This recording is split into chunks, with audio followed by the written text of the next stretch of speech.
Welcome back to my video lecture series, which deal with geospatial science and working with data that can be used in GIS.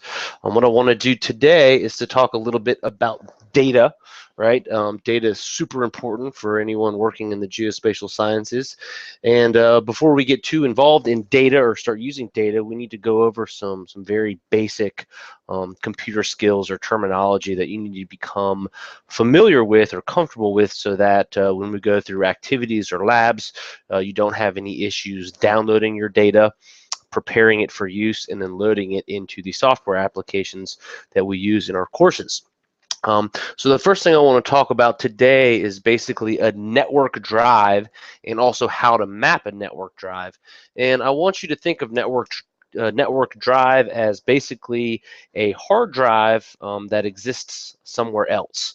So you're probably very familiar with your computer. You have the C drive, but maybe if you plug in a USB, it shows up as an F drive, or it could be an E drive, or any other letter that exists in the alphabet. So the letter is basically arbitrary, and it's an identifier for the drive that's storing specific data that you're going to need. Now, in our class, we have a server where there's data stored that is dedicated to the specific class. And what I'm going to walk you through here in a minute on my computer is the process of actually mapping a network drive, which basically connects us to another computer where data is stored. Now, it's very important that we always copy data off of this server and put it on our machine so that we can actually use it. If you try to use it on my server, it will prohibit you because you don't have the necessary permissions to do so. So remember, we're always going to copy data off of our network drive, right? And that's going to come over as a zip file. And a zip file is basically a compressed file format. And so oftentimes we will take a folder with multiple um, data types in it, and we will zip it, which basically means we're compressing the data, or we're making the data smaller so that it's easier to transfer back and forth between maybe a jump drive, a server, or it could even be in the cloud. It doesn't really matter. So remember, zip files are compressed versions, which basically means they're smaller. But because they're compressed, we have to do certain things to them so that we can use them in a GIS or in any other type of software application. And so what's important here is that you must unzip all zip files so that you can use them in your software application, right?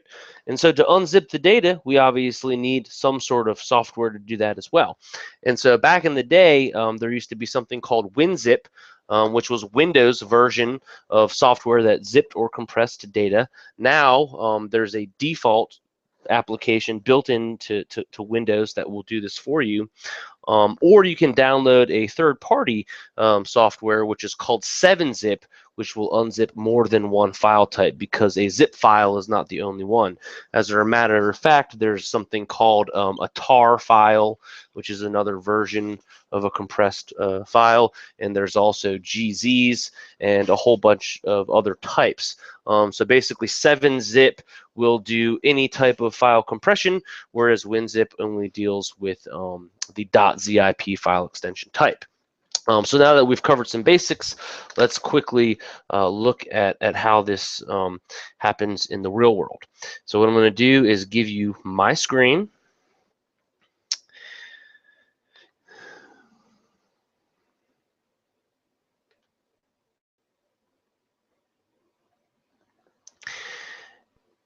And the first thing we're going to do, as I mentioned before, is map a network drive. And so what you need to do is open your Windows File Explorer. This can be done a variety of ways. The easiest is to go to My Computer, or you can right-click on the Start menu. Now, the right-click is the magic click. So what we're going to want to do to add a network drive is we're going to want to right-click in this area right here. And you will see...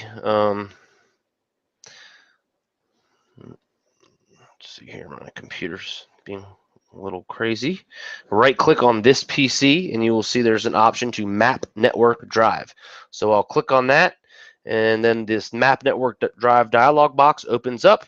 I will follow the example here, and if you use this path, it will get you to the classroom data folder. It's geog-grant, then another slash, and it's geog 250. We hit finish, and that is going to take us out across the network and give us access to data that's stored externally on a server. Now, if you scroll down through here, you will see certain file types that have zippers on them. These are compressed zip folders or zipped data, right? And so to be able to use this, what you need to do is you need to right click on it and go in and either hit extract all, which is the Windows version for or method for unzipping data, or you can go down, and I've already installed 7-zip, and I can use this third-party software to extract files as well. And then you can tell it, where you want to extract them to. You could store them certain places on the zip on your jump drive, basically anywhere you want to, just not on the classroom server. So it has to be on something that you have permissions to write and store data on. Now, the one thing I want you to be very careful of is trying to use zipped data before you actually unzip it. In Windows, I think is a little problematic because it makes that easy to do, or at least you think you can do it. And so if you actually double click on a zip file, it will allow you to explore what is inside that compressed folder. But you're not going to be able to do anything with it. So remember, always unzip first, and you can see here it's even prompting us to extract all, which is another term for unzip. So many beginners just want to click, go right into the folder, try to use it, then they can't. They get weird errors, or they can't see certain files, and this is because you're still working in the compressed version. So remember, unzip first, then use. All right, that's all.